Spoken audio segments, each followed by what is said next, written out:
Coucou, c'est Gwen pour Effet Papillon. On se retrouve pour la guidance de lundi. Guidance générale, donc on ne prend que ce qui résonne, ce qui fait écho.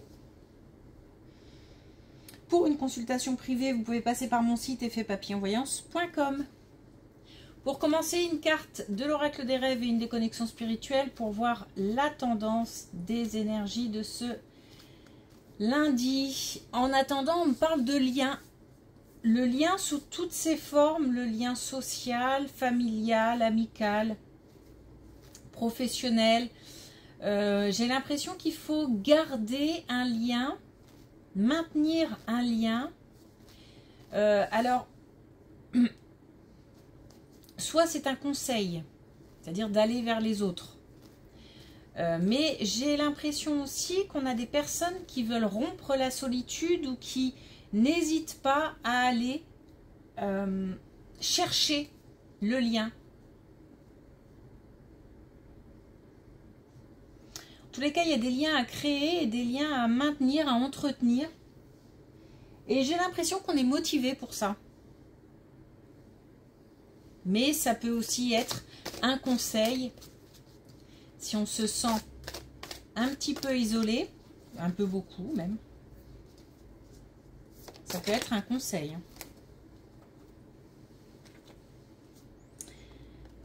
Et en parlant de lien, on a les âmes sœurs.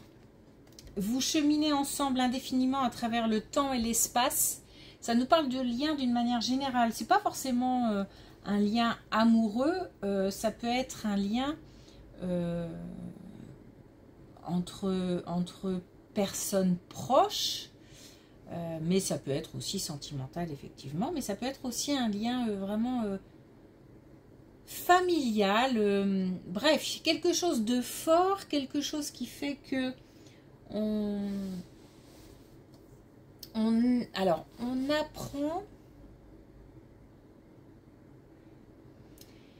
Dans l'idée de sortir de la solitude, il y a aussi l'idée de créer et d'apprendre.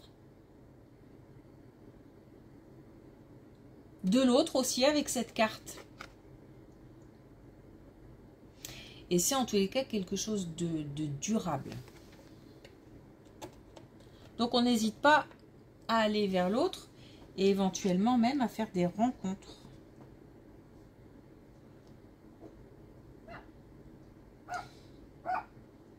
Les âmes sœurs, c'est pas forcément un lien qui va... c'est un lien d'abord fort, il y a une espèce de magnétisme et c'est en général une relation au sein de laquelle on vit des choses ensemble, donc qu'elles soient heureuses, douloureuses, et on apprend ensemble. Alors c'est parfois des relations compliquées aussi, mais qui nous permettent d'apprendre des choses sur soi, d'apprendre des choses sur la vie en général, sur les relations, sur... Donc ce sont des liens forts. Et pas forcément amoureux, mais ça peut l'être. On va tirer une carte. Si l'oracle des connexions spirituelles veut bien parler.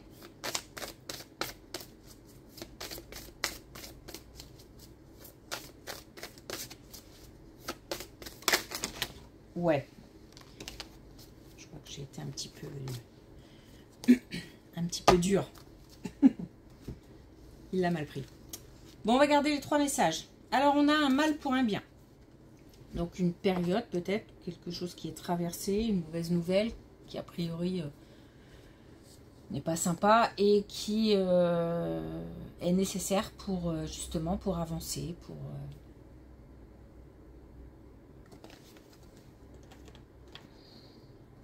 se construire aussi. La tête dans les nuages. Donc c'est aussi l'idée de créer, l'idée d'imaginer, de se projeter aussi. On n'est pas forcément dans l'action. On peut être dans le rêve aussi. Rêver, c'est bien aussi.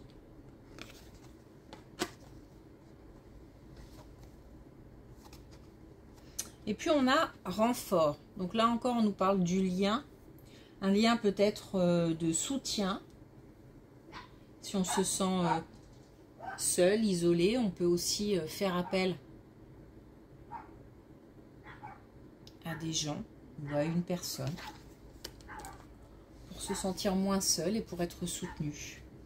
Peut-être qu'aussi on va traverser une période difficile et que on sera bien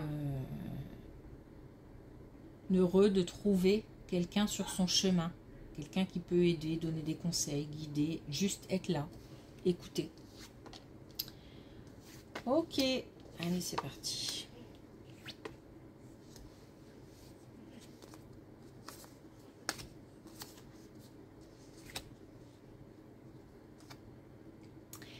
Alors, on démarre avec le doute, on termine avec le doute, mais on nous dit que c'est un passage, donc on a bien quelque chose à traverser qui n'a pas l'air heureux au premier abord, qui ne l'est pas forcément, mais en tous les cas qui aura une utilité. Pour retrouver une tranquillité, pour retrouver des pensées moins sombres. Alors, ça peut être une mauvaise nouvelle, ça peut être une rencontre justement, une rencontre qui va être mouvementée et qui apportera des réponses sur la façon de faire pour après, pour peut-être une future relation amoureuse. On a en tout cas vraiment un passage, comme un passage obligatoire, mais un passage un peu confus, la tête dans les nuages. Ça peut être aussi voilà, le fait qu'on ne sache plus où on en est. Et c'est un petit peu... c'est perturbant dans le sens où il y a peut-être des actions à poser, mais qu'on est complètement paumé. Où on ne sait plus quoi penser aussi. De quelqu'un, j'ai l'impression, mais bon. J'ai plus l'impression que là, on est dans le relationnel. Mais voilà, si ça vous parle pour une autre situation, on peut prendre. En tous les cas, on a quand même... on a cette chance, hein. Donc c'est... cette période aussi peut faire en sorte qu'on se remette en question. Et la remise en question peut avoir du bon. Souvent. Des fois, ça fait douter inutilement, mais souvent, c'est quand même une façon de prendre conscience de certaines choses.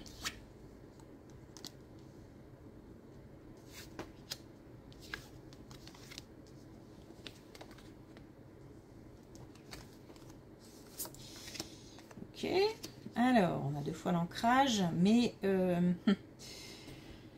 c'est pas le plus important. Alors là, c'est pas non plus une colonne très encourageante. On nous parle du foyer, on nous parle de la maison et on nous parle de personnes qui ont pris des risques. Alors, pris des risques, ça peut être sous plein de formes différentes. Le jeu, le fait d'aller comment dire, de faire des achats compulsifs, donc du coup ben, on a des finances qui sont au plus bas.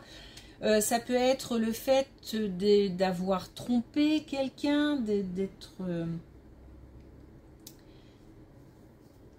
ou d'avoir tenté sa chance pour quelque chose et ça n'a pas fonctionné, ou pour quelqu'un et ça n'a pas fonctionné.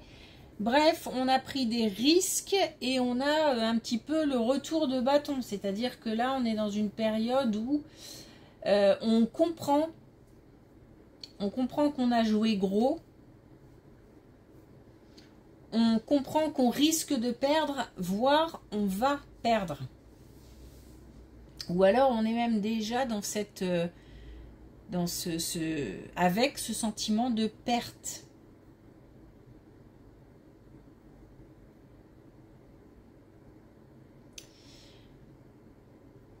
Alors, il n'y a pas forcément de, comment dire, de solution ou de réponse positive par rapport à ça.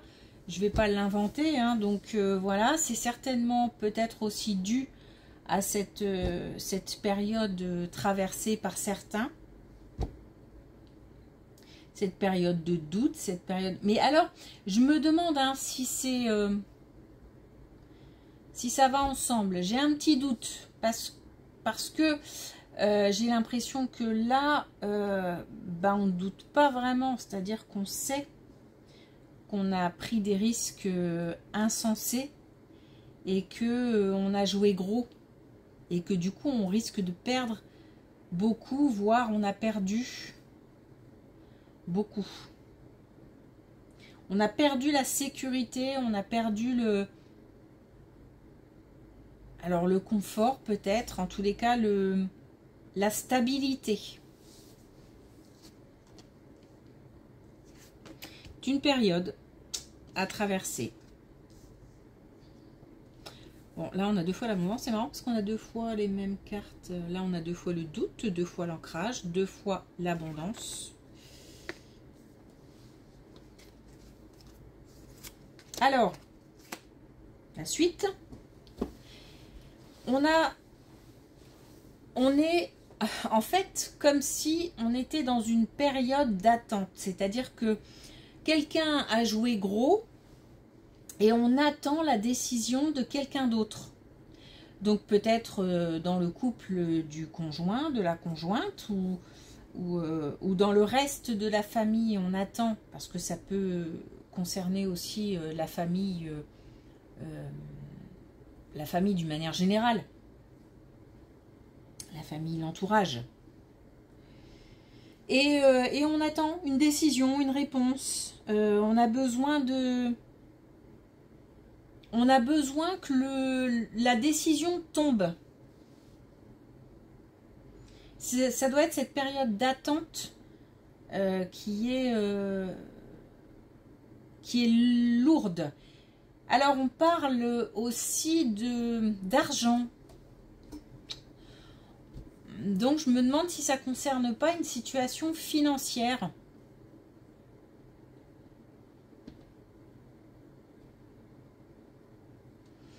Ou alors on attend une décision par rapport, si on a par exemple trompé l'autre, on attend une décision par rapport à ce qui va se passer pour le foyer, pour...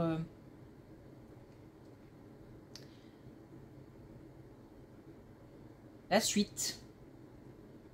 En tous les cas, on est dans une position d'instabilité, une position de... comment dire, de frustrante parce que on est dans l'attente et il y a une sorte d'impuissance, comme si on dépendait de la décision de quelqu'un. Il y a des limites qui doivent être posées, il y a une décision qui doit tomber.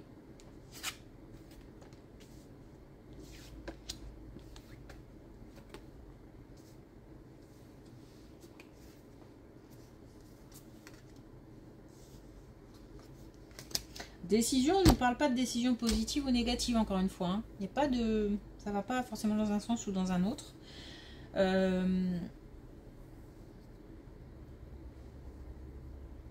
Par l'abondance, c'est surtout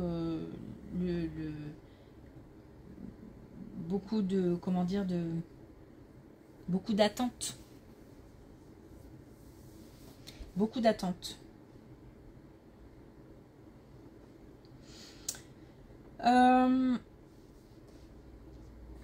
Alors dans un couple,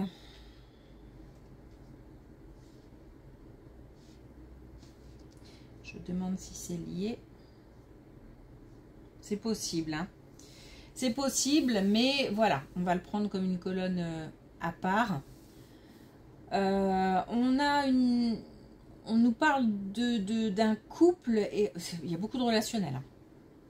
C'est pas étonnant, on avait le lien. Hein. Une période difficile à traverser, mais en même temps une période d'apprentissage. Donc, Alors là, donc on a un couple et on a un sentiment de trahison, on a des mensonges, donc voilà, et on a aussi du conflit. Et en même temps, on a quelqu'un qui doit là, alors, comprendre, ouais, et aussi,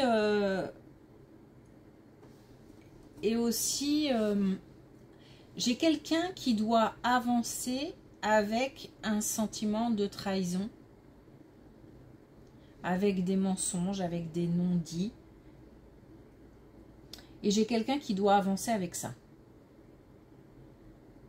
Et c'est comme si j'avais d'un côté quelqu'un qui attend, et puis de l'autre quelqu'un qui doit faire avec, qui doit composer avec des mensonges, avec des conflits, avec des disputes, avec des non-dits. Et on a, j'ai quand même quelqu'un qui hésite, hein. Donc si on ne fait pas de lien entre les deux colonnes, on a peut-être dans un couple quelqu'un qui hésite à aller plus loin, quelqu'un qui hésite à reprendre contact peut-être, ou parce qu'il y a beaucoup de conflits, beaucoup de tensions, et puis il y a un sentiment comme ça de ne pas, peut-être aussi de, comment dire, de ne plus avoir confiance, manque de confiance. Et si c'est lié, il se peut que là on nous parle de celui qui attend et de là celui qui doit prendre la décision, parce que de toute façon il y a une décision à prendre. Et j'hésite hein, quand même, hein. C'est-à-dire que vraiment, il doit y avoir un attachement fort parce que même si j'ai un sentiment de trahison, de mensonge, tout ça, peut-être que c'est une relation qui dure depuis longtemps ou peut-être que je suis fort attachée ou fort peut-être amoureuse, hein, tout simplement. Parce que on nous parle d'amour quand même. J'hésite vraiment. Et la seconde chance est tout à fait possible.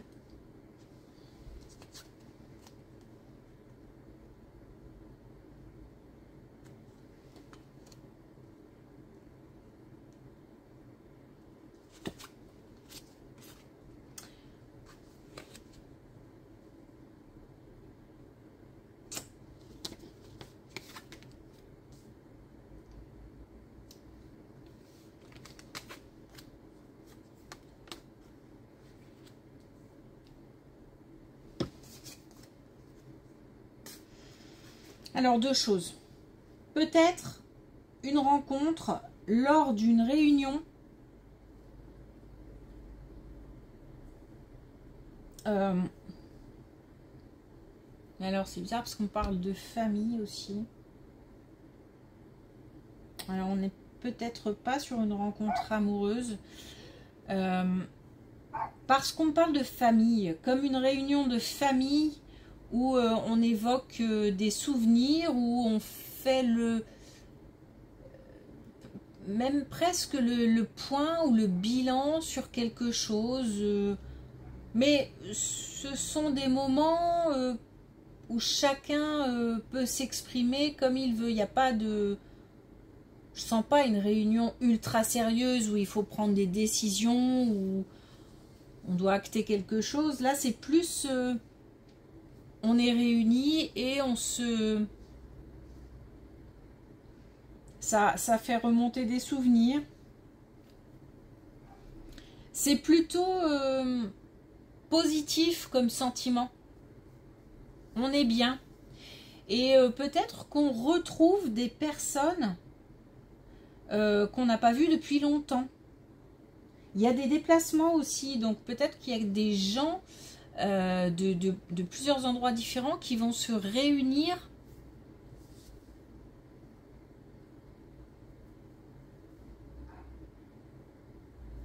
pour alors célébrer quelque chose,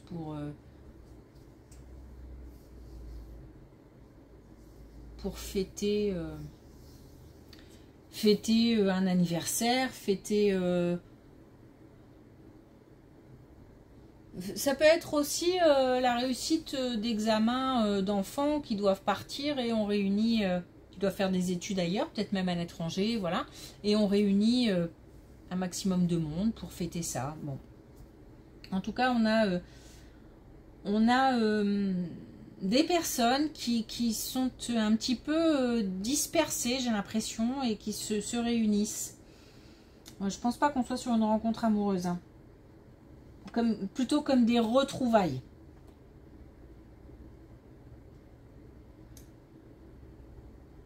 Et c'est plutôt positif.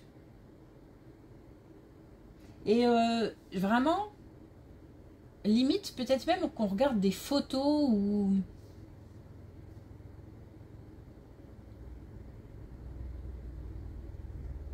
Ouais.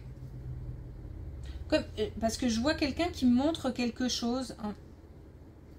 Tu te souviens, t'as vu alors des photos et aussi des documents. Peut-être des vieux documents ou des choses... Donc il y a peut-être des gens qui ont ramené des choses, voilà. Bon.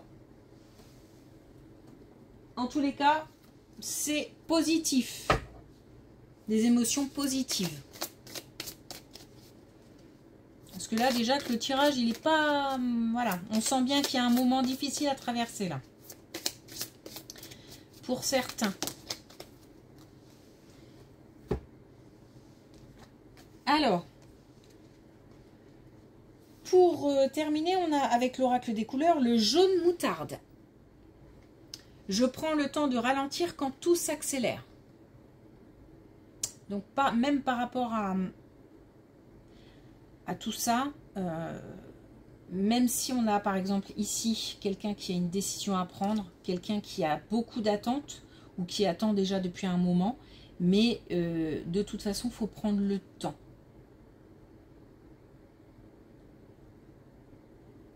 Prendre le temps de traverser cette période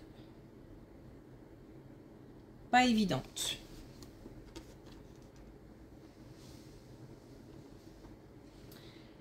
Ok, merci pour votre écoute. Je vous souhaite une belle journée. Je vous dis à demain.